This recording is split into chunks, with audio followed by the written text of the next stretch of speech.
Сайн байцгаана уу? Туяа байна. За өнөөдөр би та бүхэндээ Монгол цаа шинээр орж ирж байгаа Geely брендийн Cooler загварыг танилцуулах гэж байна.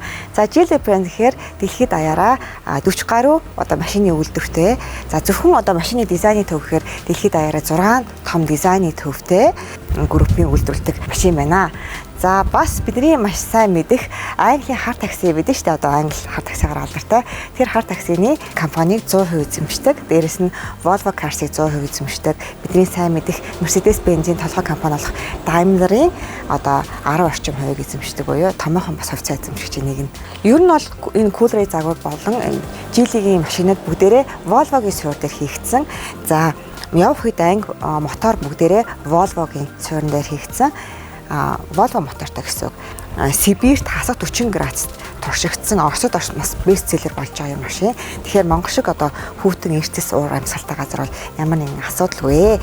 За ингээ бүгдээрээ энэ машин дотроо ямар байдаг вэ гэдгийг детальчилж хаарцгаая. Надад бол маш сонирхолтой байна. Ер нь энэ Geely брендийн гол үндсэн зорилго нь юу вэ гэхээр үнэтэй машинуудад байдаг бүх сонголтуудыг энэ машинд багтаагаад ихтэй энгийн хүн боломжийн үнээр худалдаж авах боломжийг нээж өгч байгаараа маш давуу талтай гэж хэлэхэд болно. Үүний хувьд маш боломжийн гэхдээ нэлээд үнэтэй машинууд дээр байдаг сонголтууд энэ машин дээр байгаа. За аюулгүй байдлын хувьд Европын холбооноос олгодог CNCAP үнэлгээнд дээр 2021 онд ганцаархнаа 5 од авсан машин байна энэ бол.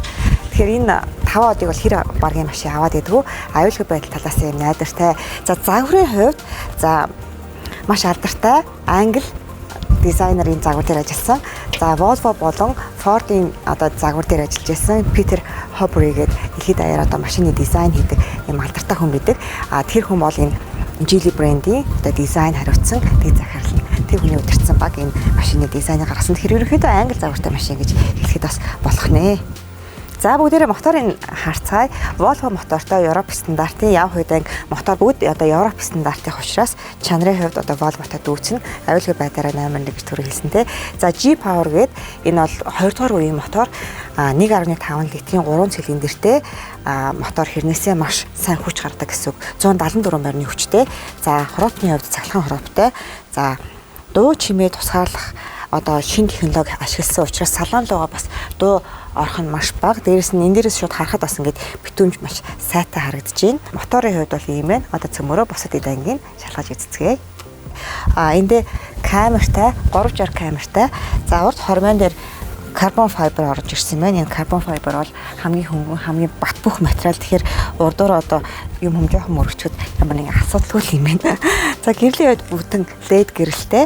За дугааны хувьд 18 инчийн дугуйтай базагчнаас улаан өнгөтэй орж ирж байгаа учраас их дизайны хувьд гоё харагдаж байна. За энэ толон дээрээс карбон файбер орж ирсэн байна. Дээр нь спойлер дээрээс карбон файбер орж ирсэн. За толын доор камертай тохионы гэрэл талан дээрээ за мэдээж сохор бүсийн мэдрэгчтэй. Ер нь бол боломжийн үнээр бүх үнэтэй машинууд дээр байдаг опшнгуудыг багтаасан машин гэдгийг түрүү хэлсэн. Тэрний нэг жишээ нь болохоор сохор бүсийн мэдрэгчтэй. Сохор бүсэд машин орж ирэхэд энд гэрэл асаж мэдэгдэнэ. За сэлбэг хэрэгслийн хувьд бол санаа зовх зүйлгүй. Яагаад гэхээр богд моторс гээд газар оруулж ирж байгаа. Богд моторс мань урд нь Монгол 18 жилийн турш Volkswagen брендийг оруулж ирээд сервис үйлчилгээг хийдэг байсан. Тэгэхээр энэ хамт олон ингээд Geely брендийг чинээр оруулж ирж байгаа учраас ямар нэгэн санаа зовх зүйлгүй цоошин машин дээрээ 100 мянган км-ийн баталгаа өгч байгаа. Бүх сэлбэг хэрэгслүүд нас бэлэн байж идэг учраас санаа зовх зүйлгүй юм байна. За араас нь харахад энэгээр бас карбон файбер орж ирсэн байна. За яндангийн хувьд 2 салаа 4 гаралтай яндантай спорт загварын машин учраас подвагийн гэрэл ар дээрээ байна. За арын шилэн дээрээ тентэй. Тэгэхээр Монголд бас хэрэгтэй. За энд манай шиг хүүтэн газар багаж онгойлгож харъя 330 литрийн багтаамжтай. За дотогч нь орж суугаад үзье. Вау, зайны хувьд бүр надад маш том санагдаж байна. Гаднаас нь харахад ерөөсөө ингэж харагдахгүй байсан байхгүй. Ер нь бол хойтлын энэ цонх миний жижиг харагдажсэн боловч ингэ суугаад харахаар бүр үнэхээр том зайтай юм байна. За миний өвдөнөөс уртлын суудал хүртэл хангалттай их зайтай. Дээрс нь тааз бол бас метр орчимтой хүн бол тулхааргүй санагдаж байна. Хойд хоёр суудал нь халдаг. За үнэтэйгээ харьцуулахад бол опшнууд маш өндөртэй. За энд USB залгууртай байна. Уцаа цэнгэлчих боломжтой. Энд бүрхэн жижиг хайрцагтай. Энэ голын хэсэгт шалан баг тэгших учраас 3 хүн суугаад явхад энэ дунд суугаад явж байгаа бол нэлээд тухтаа явчих боломжтой юм байна.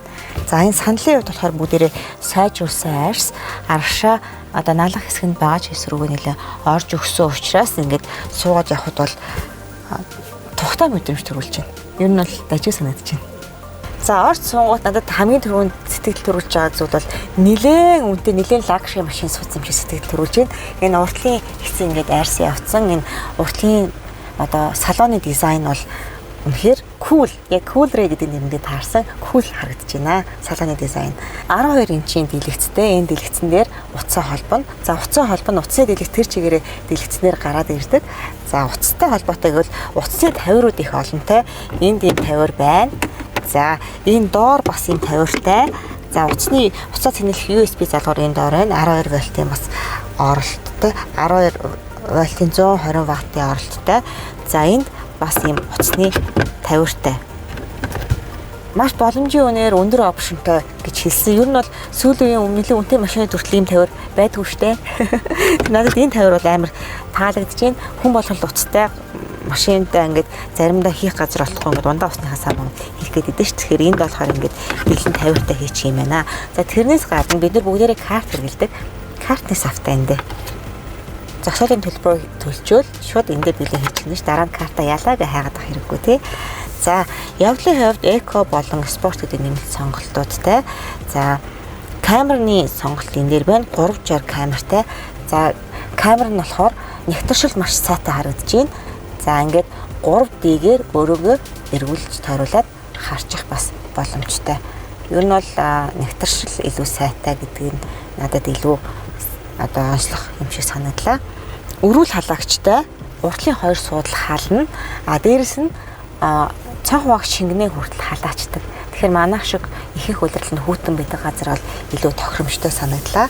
За өрүүлэн дээр хурдны хязгаарлагчтай энэ бас их хэрэг болдог. Манайхан чи машин авсан л бол хөдөө явна гэсэн ойлголт хамгийн түрүүнд орж ирдэг. Тэ хөдөө явахаар дандаа хурд хэтрүүлчих гээд идэг.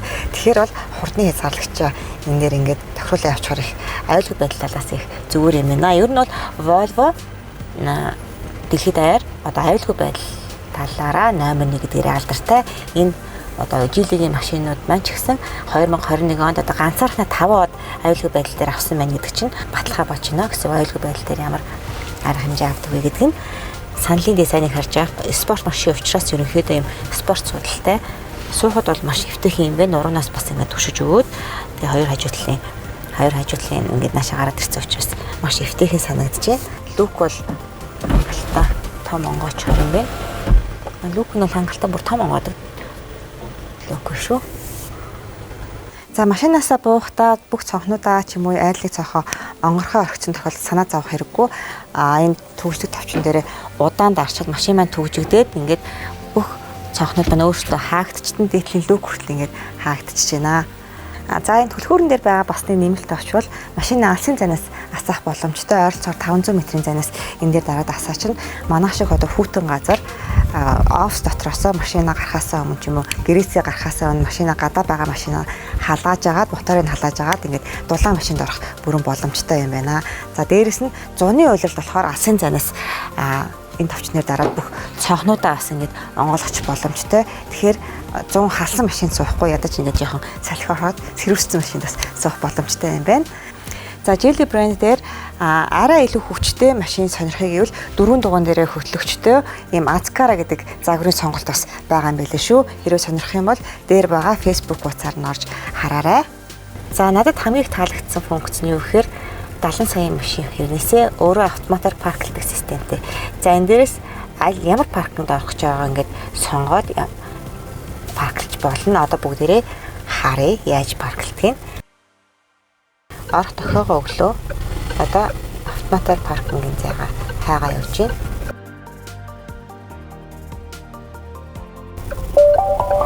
За паркинг олчлоо гэж надад тохио өгч байна. Одоо би ингээд паркинг нэрээ дараад одоо машин маань автоматар өөрөө парклж эхэлж байна. За би ингээд өрүүлнээсээ гараа аваад торомсноосоо хүлээ авчихсан. Одоо машин маань автоматар ингээд парклж байна.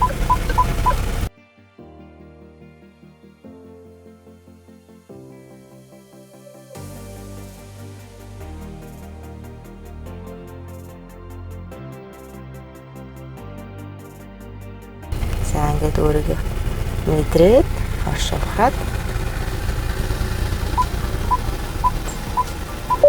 за ингээд автоматар парклж дуслаа. Машин маань өөрөө унтраад одоо ингээд гарахад шууд биелэн. Надад хамгийн таалагдсан фокус нь байлаа. За машинаа унаад яваад үзье, спортер нь тавьчихсан байгаа. Вау, өрөвдөл маш зөөлөн байна. Дээрээс нь хурд авалтайг үс сайн санагдаж байна. Хаас дараа л ерөөсөө гөл явчихна. За 100 км хүртэлх цагийн хурдыг 7.8 секундтай авдаг. За бензин зарцуулалт нь болохоор 100 км-т ойролцоогоор 7 литр бензин зарцуулна. Ер нь бол бага талтай гэсэн үг. За надад Geely Cool-ийн хамгийн таалагдсан хэсэг нь автоматар парк хийдэг хэсэг байсан. Харин танд аль хэсэг нь таалагдсан бэ? Комент бичээрэй. Баярлалаа, баяртай.